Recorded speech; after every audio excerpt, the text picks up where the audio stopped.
Sebanyak 1.000 liter lebih minyak goreng kemasan disiapkan untuk dibagikan kepada warga di Desa Lumpangan, Kecamatan Pakcukukang, Kabupaten Bantaeng, Sulawesi Selatan. Selain membantu warga mendapatkan minyak goreng, kegiatan bagi-bagi minyak goreng gratis ini dirangkaikan dengan vaksinasi COVID-19 kepada warga yang belum divaksin. Stok vaksin yang disediakan mulai dari dosis pertama dan kedua.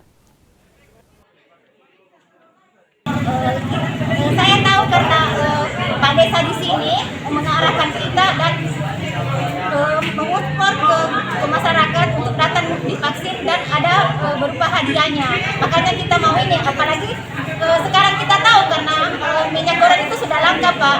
Makanya kita sebagai warga kasihan mau mendapatkan yang lebih murah lagi, apalagi ini kan gratis dari kepolisian.